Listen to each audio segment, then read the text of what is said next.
à tous et bienvenue dans cette nouvelle chaîne dédiée au jeu Trône de Fer, le bar à Théo. Donc, pourquoi un bar? Parce que on espère vous accueillir souvent, échanger avec vous dans la convivialité et puis surtout recevoir des invités. Moi c'est Inder et je serai tout le temps accompagné par Benito75. Tout à fait. Pour cette première émission, on a décidé de vous présenter chacune des maisons qui sont actuellement disponibles. Alors en VO et en VF, Free Folk, donc Sauvageon, on est jusqu'au Héros 2, Lannister et Stark. Côté garde de nuit, les dernières sorties garde de nuit, c'est les conscrits. Ouais, c'est ça, ouais. On va débriefer sur 5 maisons avec ces éléments-là. Forcément, l'analyse des maisons changera avec les différentes sorties à venir, plus les futures maisons qui vont sortir. On va attaquer avec une première maison qui sera la maison des Lannister. Moi, je suis joueur Lannister, toi, tu l'es pas du tout. Non, absolument pas, non. J'aime bien les affronter, les détruire. Mais ça s'arrête là. Qu'est-ce qui les caractérise? Une bonne armure. Globalement, c'est une liste avec une très bonne armure. Ils sont assez bien équipés là-dessus. Ouais, enfin, moi, je les vois comme une liste très défensive. Complètement, ouais. Voilà, viens dans mon jardin, et après, une fois effectivement que tu es chez eux, ouais, ils t'attrapent et c'est pas facile de t'en sortir. Il peut y avoir des listes offensives, notamment avec la montagne, mais ouais, bon, la montagne, ouais. Du peu que j'en ai vu, c'est charge qui recharge. Enfin, ça peut être très fort. Mais il faut très l'orienter là-dessus, et je pense que ça peut être très contrable justement contre quelqu'un qui joue sur le moral. Leur autre caractéristique, c'est évidemment leur capacité spéciale qui est la suprématie Lannister, des cartes et des compétences du UNC qui permettent de contrer les autres cartes adverses ou les autres UNC. C'est la maison où il y a le plus de contre là-dessus. Ouais. C'est une maison qui va chercher plutôt à contrôler majoritairement la couronne. En second, ça sera la bourse, un petit peu moins, mais ça sera la bourse. Et éventuellement la lettre si on joue Tyrion. Les faiblesses qu'on va rencontrer, ça va être justement le moral. Le moral qui au final n'est pas si élevé que ça chez les Lannister, voire même un des plus faibles en moyenne. Leur vitesse, pareil, qui n'est pas si importante, et on n'a aucune unité qui est à 6. Et en général, dans les listes Lannister, on a peu d'activation. C'est 5 unités combattantes, parfois 6, 2 UNC, voilà, on tourne en général autour de cette activation. C'est ce que je veux dire, c'est difficile de monter jusqu'à 8 activations avec eux, et même en étant à cette activation, je pense que souvent, si tu rencontres, comme ce que tu disais tout à l'heure, des unités qui ne sont pas foncièrement mauvaises, mais qui ne sont pas bonnes dans un domaine particulier. C'est pour faire un peu l'analogie avec les gens qui ont des polos noirs, là, Game Workshop et tout ça, là. C'est un peu l'espèce marine du jeu. C'est ni très bon, ni très fort, mais ni mauvais. Ah oui, c'est pas injouable, c'est un peu l'armée qui tout de suite te dit: ah, je vais la voir, ouais, ça peut, enfin, si tu connais pas le jeu, tu dis je peux la prendre assez facilement en main. C'est pas pour autant qu'elle n'est pas dénuée de richesse, attention. Voilà, je te dis, elle paraît facile d'accès, cependant, là, ce petit feeling par rapport au fait qu'elle ne soit ni très bonne ni très mauvaise dans certains domaines, qui n'est pas forcément facile à appréhender, mais qui peut fonctionner. Et sa force, qui est de jouer sur le moral, c'est en même temps sa faiblesse. Donc, en match miroir, ça peut être compliqué quand même, hein, ou sur d'autres unités comme la garde de nuit ou du neutre, entre autres. Tout ce qui est neutre avec les Bolton qui jouent très très fortement aussi sur le moral, ça peut être assez délicat contre eux, quoi. C'est la maison où il y a le plus de Thundering. C'est fracassé. Donc oui, c'est elle qui a le plus d'unités qui ont cette compétence-là, voire annuler carrément les sauvegardes avec les romanciens et la montagne à cheval, quoi. Pour la prise d'objectif, c'est assez compliqué pour les Lannister. L'unité qui tiendrait le plus, pour moi, ça serait la garde. L'unité de base, mais là, elle a une vitesse de 4, donc pour la pour aller chercher l'objectif, c'est plus compliqué. Mais bon, après, derrière, elle est censée résister avec une bonne sauvegarde et puis un bon attachement, un bon capitaine qui permet d'éviter les pertes morales. Niveau UNC, on a une liste, on a une maison qui a un potentiel énorme, parce qu'on a des UNC qui touchent un peu à tout, et surtout, c'est les seuls qui sont très très forts dans tout ce qui est contre. Donc contre de cartes, contre de prise de position sur le tableau stratégique. C'est vraiment une plaie pour l'adversaire. Ah bah la carte contre complot, là. Toi en tant qu'adversaire, t'es content, tu sors ta petite carte qui va bien là, clac, et en face ton joueur Lannister. C'est Varys hein, dans le deck de base, quoi. En gros, ouais, c'est imbuvable, comme tu dis. Au niveau moteur de pioche, ils ont Tyrion qui leur permet d'avoir 4 cartes en main. Et après, au niveau pioche, Preston, qui permettent de piocher une carte par activation. Donc globalement, Lannister polyvalent, sans être fort partout. Ne pas prendre à la légère qu'on les affronte, comme tu l'as dit, hein, on ne sait pas ce qu'ils nous réservent. C'est exactement ça. C'est leur point fort, ça va être voilà sur le terrain moyen, en politique, très fort, quoi. Très très fort en politique. Maintenant, on va voir les Stark. Comment les définir?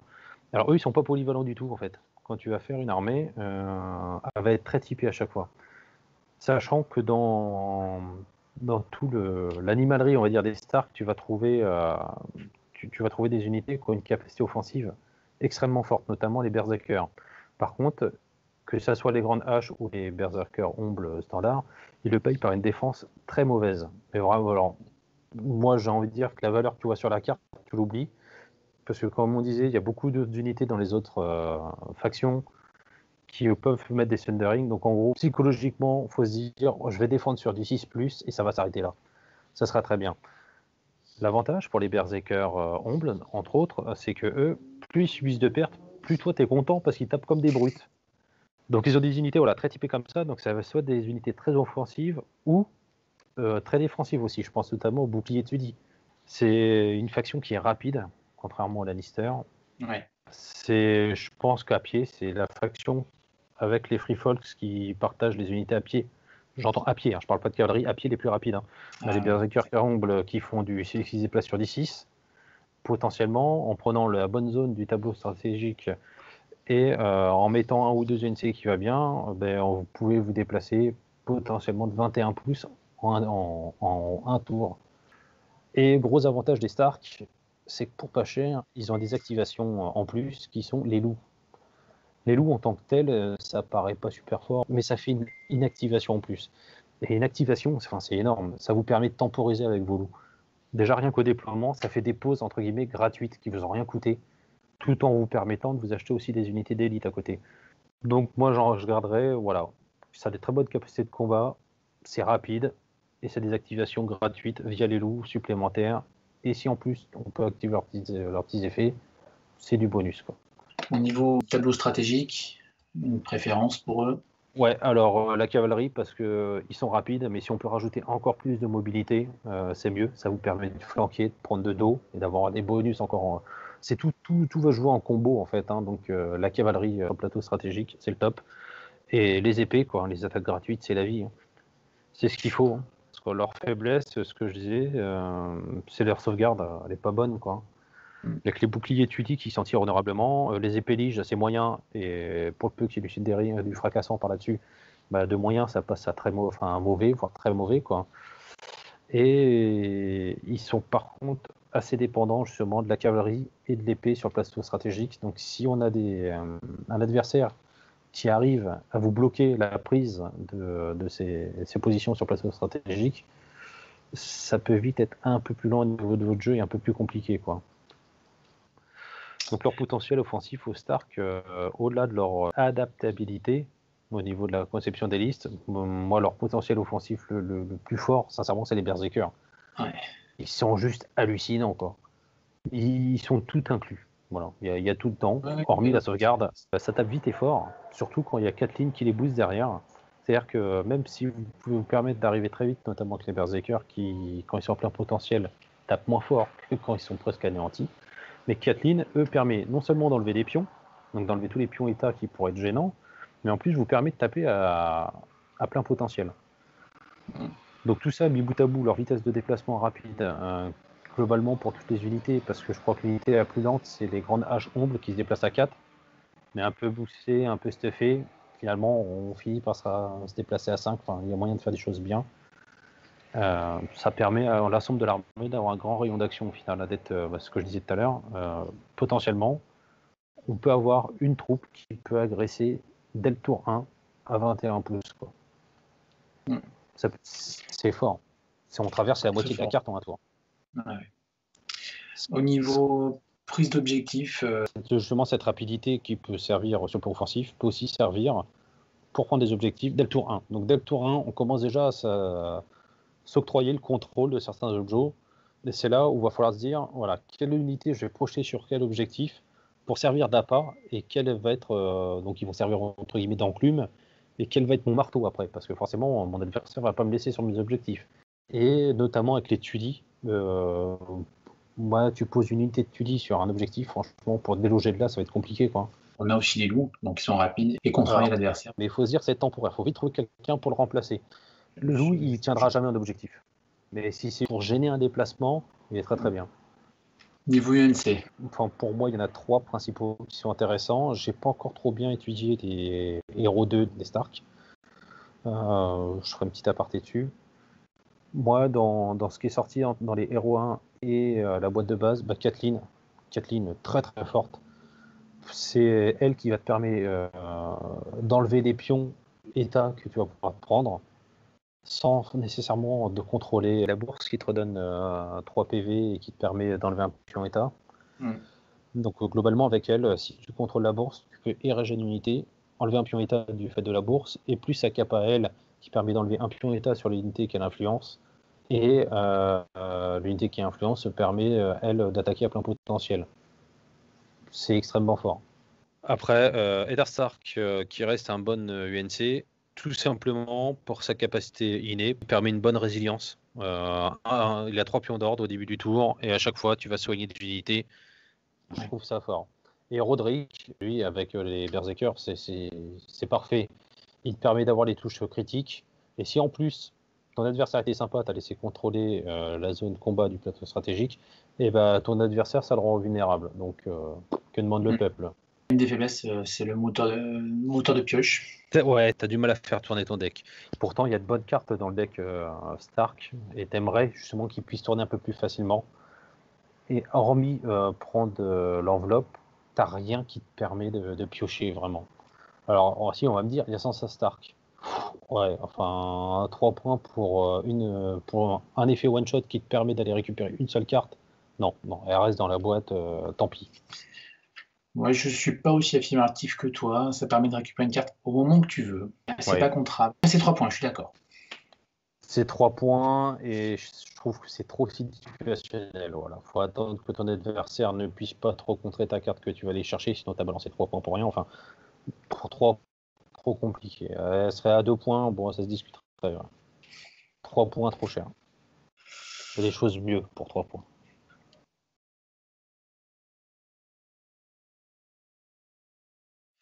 Donc maintenant, on va parler de la garde de nuit.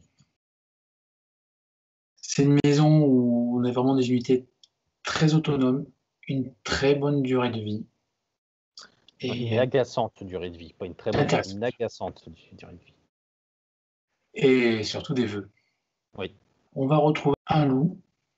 Ouais. Petit bonus qui est fort. Qui est fort d'ailleurs. Le loup, c'est une armée à lui tout seul. Hein. Après, c'est une caractéristique, c'est pas forcément une force, mais c'est l'armée où il y a le plus de tirs. Alors. Ouais. Alors, voilà. pour les avoir essayés un petit peu, j'ai envie de dire, faut oublier qu'ils peuvent tirer et faut charger avec eux. Et sur une action de repli gratuite ou sur un mouvement, si vous vous retrouvez de flanc, si vous pouvez balancer effectivement une petite volée de flèche dans la courge de votre adversaire, c'est le petit bonus. Mais sinon, non, faut foncer dans le tas avec. Hein. Au corps à corps, ils sont pas dégueulasses, que ce soit les trackers à cheval ou les rangers à pied. Non, c'est des armées, pour moi, c'est des unités de close combat qui peuvent éventuellement faire du tir. Sauf le scorpion, évidemment. Ouais. Il y a le Take the Black aussi, où il te pique ton attachement sur ton unité fétiche qui viennent de te meuler. Alors là, ça te rend fou aussi. Non, mais faut être zen quand tu joues contre quelqu'un qui joue garde de nuit. S'il la joue bien, faut vraiment être zen. Là, c'est le moment de prendre un 30 scènes avant et se dire ce n'est qu'un jeu, je ne pousse que des bonhommes en plastique. Les faiblesses de cette armée, le coût d'unité qui est assez élevé. Bon, même si maintenant les conscrits sont sortis. On a peu d'attachements. Ouais, pour l'instant. Et ceux qu'on a, ils sont assez chers. C'est vrai. Dès que la garde de nuit perdait une unité de combat, ça affaiblissait fortement la synergie de l'ensemble et voilà. Je pense que c'est le prix de leur autonomie, comme tu disais, chaque unité est autonome. Bon, au final, dès que t'en perds une, t'as l'impression de perdre un membre, quoi. Donc ça peut vite être compliqué, effectivement. Leur potentiel offensif est assez impressionnant, hein. Ils sont très forts. Tu prends les frères jurés, qui est l'unité de base, ils font mal, quoi. Hein. Ils ont les touches critiques, ils ont le Sundering. Ils sont violents quand même. Hein. Pour la prise d'objectif, leur régénération étant assez importante, ça permet vraiment de tenir, d'être assez tranquille là-dessus. Ils ont une mobilité assez importante qui facilite cette prise d'objectif. Donc, prise d'objectif, ils sont assez bons. Après, comme ils sont moins populeux que des stars, c'est notre problématique, mais bon, ils sont assez bons. Au niveau UNC, ceux qu'il y a dans le starter sont pas mauvais, hein, hormis Gérard Mormont, non, parce que il te permet l'unité sur laquelle tu attaches, il te permet de considérer que tu contrôles toutes les zones du plateau stratégique. Donc, je veux dire, ça te permet d'activer tes vœux comme tu veux. T'as Bowen, qui est juste un moteur de pioche, mais monstrueux, quoi. Ouais. Et là, tu vas. Alors, si tu ajoutes à ça les Watch Captain plus Bowen, mais tu finis pas le tour sans avoir mêlé ton. Enfin, la partie sans avoir mêlé ton deck au moins une fois. Ouais. C'est très très fort. Ouais. Et puis, Mestre Emon, qui n'a jamais hurlé dessus, quoi. Enfin, t'es jamais. Non, il te fait péter un câble, lui, il te rend fou. Le problème, c'est voilà, t'as presque détruit l'unité. Et là, ton adversaire te sort Mestremon, là, qui vient prendre la bourse parce que toi, forcément, t'as envie de le bourriner. Et il te fait remet quasiment full rang, quoi. Enfin, ça te rend dingue. Ça te rend dingue. Non, Mestremon, très fort. C'est une des maisons qui n'a pas de général qui peut être UNC. Voilà. Et on n'a pas parlé de leur dominance au niveau du tableau stratégique. En fait, ils n'en ont pas. Ils sont tous en 1 partout. Ouais, et la bourse, si tu joues Emon, la bourse, ça reste quand même un drôlement. Par contre, la couronne, ils s'en fichent complètement. Totalement. C'est aucun intérêt. Ils sont assez libres et ils sont beaucoup moins contraints que d'autres maisons. Et comme tu l'as abordé déjà au niveau moteur de pioche, on a un très bon moteur de pioche, que ce soit Bowen, Watch Captain, enfin tous, pour aller chercher que des vœux, ils ont ce qu'il faut, quoi. Et puis ils peuvent recycler leurs vœux, quand bien même tu te dis mince, j'ai pas le vœu qui m'intéresse, je ne sais plus quelle carte que tu peux mettre là et tu peux la défausser pour l'échanger contre un autre vœu. Enfin, c'est très très fort. C'est Nightgate. Ouais, c'est ça. C'est ça. Donc c'est vrai que c'est une maison très très forte, assez polyvalente. Son seul défaut, c'est que je la trouve compliquée à prendre en main parce qu'il faut penser justement à tes unités, à leur autonomie, justement, à les utiliser au meilleur escient. Et ce système de vœux, finalement, qui est un gameplay dans le gameplay, quoi, qui n'est pas forcément facile à aborder. Ça demande quand même plus de prise en main que les autres armées, globalement, je trouve. Ouais. Mais une fois que c'est maîtrisé, c'est fort. Mais toutes les armées sont fortes. Il n'y en a pas une qui est plus forte que l'autre. Toutes les armées sont fortes. C'est la faction pour les gens qui aiment un peu se triturer le cerveau, quand même. Faut aimer se torturer l'esprit. Donc maintenant, on va parler des sauvageons, les Free Folk en VO, puisqu'en fait aujourd'hui ils sont disponibles qu'en VO. Alors c'est vrai qu'on va en parler peut-être moins que les autres maisons, puisqu'on a moins d'expérience dessus. Enfin, moi j'ai beaucoup moins affronté, j'ai pas joué avec. Toi non plus. Non. Voilà, donc c'est juste de l'analyse par rapport à ça. Hormis du théorie building, j'ai rien fait de plus, quoi. Leur caractéristique, ça sera tout ce qui est synergie du groupe, avec beaucoup d'activation. Et puis surtout, c'est des unités qui ne rapportent aucun point de victoire quand elles sont détruites. Enfin, pas toutes, mais la majorité. Les unités de base à pas très cher, en gros, on peut en aligner beaucoup, et en plus, ça ne rapporte pas de points de victoire. Donc c'est l'unité sacrifiable au final. Après, il y a des scénarios qui permettent quand même de gagner des points. Et mine de rien, c'est une armée qui a une très bonne vitesse générale, hein, Ouais. malgré l'absence de cavalerie. Et à contrario de notre maison, le coût des attachements est assez faible. Donc voilà, ce qui va caractériser aussi, c'est ces fameux géants que l'adversaire doit devoir gérer. On peut pas les laisser faire. Voilà. Tu étais Voilà. obligé de les traiter, quoi.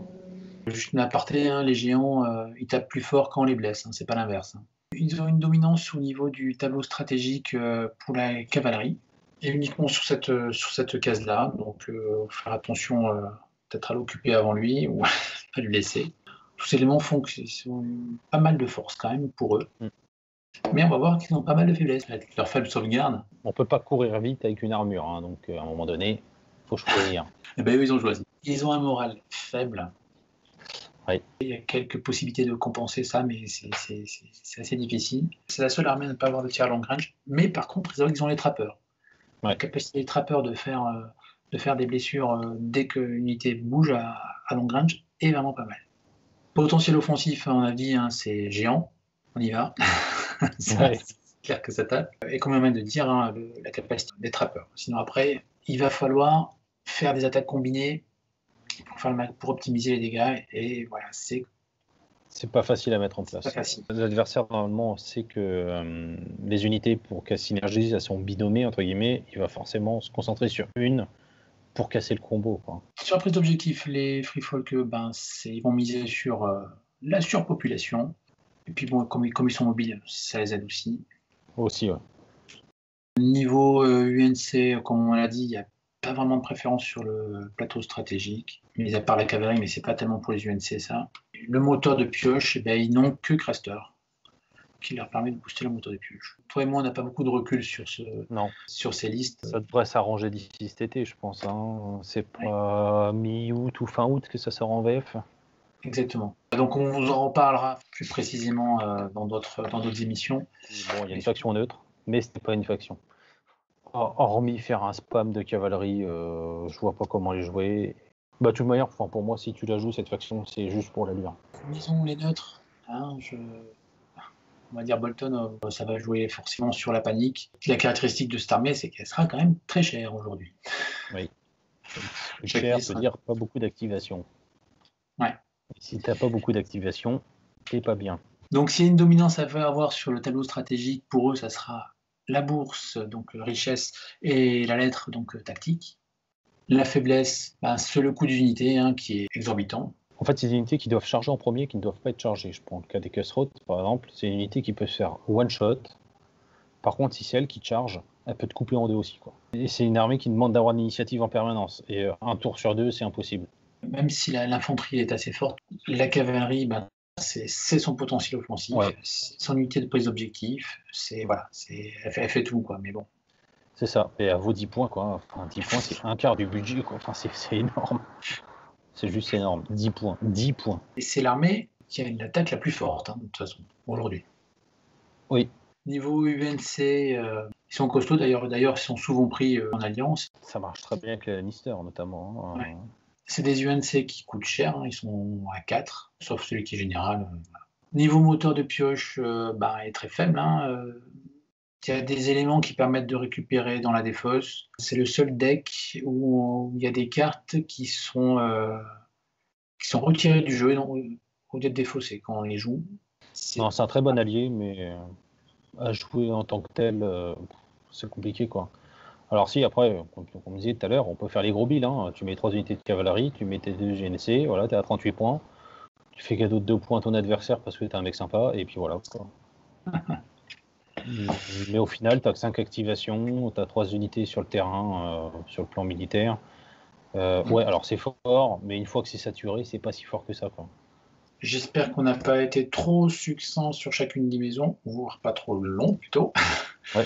J'espère que ça vous a plu.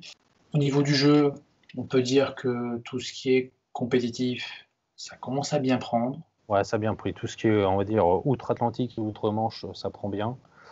Et en France, ça commence à bien partir. Hein. Là, jusqu'à la fin de l'année, tu as quasiment 1 voire 2 tournois par mois, quand même, malgré tout, qui se mettent en place. Hein. Donc c'est un beau démarrage pour un jeu qui n'est sorti réellement qu'au mois de décembre et qui a pris vraiment son envol et vers le mois de mars à peu près. Exactement. Mars-avril. Donc, c'est un bon démarrage, hein. On peut être confiant sur l'avenir du jeu compétitif.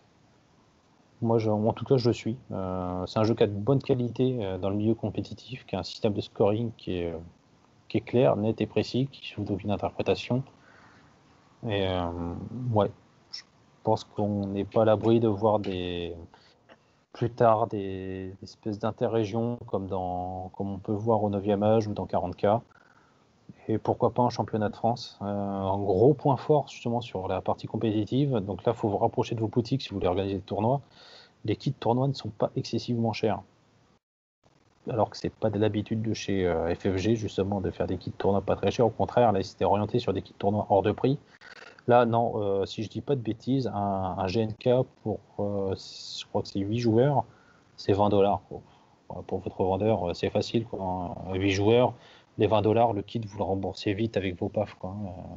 Et il y a moyen en plus de reverser un petit quelque chose à la boutique qui vous accueille. Faites vivre vos boutiques locales, c'est important. C'est important parce que vous n'avez pas tous des caves qui peuvent accueillir 30 joueurs ou organiser des gros tournois. Les boutiques locales, c'est la vie. Il faut les faire vivre. Le jeu en lui-même a quand même de bonnes perspectives pour l'avenir. Ouais, il y a 2 factions qui ont été annoncées quand même. Ouais.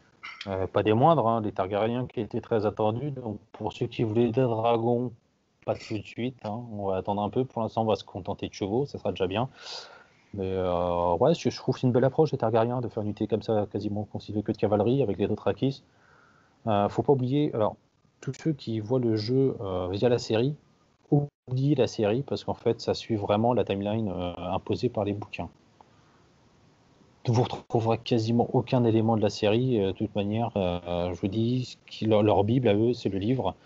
Donc, des personnages que vous allez trouver dans certaines factions, maintenant c'est que de la spéculation, mais il n'est pas impossible que vous les retrouviez plus tard, quand le jeu aura un peu mûri, dans d'autres factions. Mais pour l'instant, on n'en est pas là. Donc, c'est les Targaryens qui arrivent avec les débuts de Daenerys, avec tout son Calazar. La preuve, il y a Khal Drogo qui est dedans, qui est prévu, donc lui il est encore vivant, donc tout va bien. Et la faction des Baratheons, hein, ouais, sans parler des caractéristiques de la faction, enfin, ils ont de la gueule, quoi. Elle a vraiment de la gueule. Franchement, ouais, ils ont une fière allure, voilà, avec leurs cornes de cerf, ils sont vraiment chouettes. On a vraiment l'impression d'avoir du chevalier comme on l'entend là, et non, c'est cool, vraiment. C'est la première fois que je vois ça sur un jeu de figurines, où sincèrement, pour ceux qui hésitent encore à se mettre dessus, cherchez pas quelle est l'armée la plus pétée, la plus machin, non, jouez l'affectif. C'est celle-là visuellement elle me plaît, ou au niveau des éléments de gameplay ça me plaît, bah, prenez-la, en fait, elle sera bien. Toutes les armées sont bien globalement. Vous pouvez y aller vraiment avec votre cœur, j'ai envie de dire. Voilà, vous pouvez fonctionner au coup de cœur. On espère que cette émission, vous aurez le coup de cœur aussi pour nous suivre dans la suite. Donc, on prévoit d'autres émissions, plus de focus, plus de précision sur chacune des maisons, des invités, des interviews. On espère recevoir plein de belles personnes avec nous pour échanger et discuter de ce fantastique jeu qui est le Trône de Fer. En tout cas, merci à tous. Merci les gars. On vous dit à la prochaine. Ciao.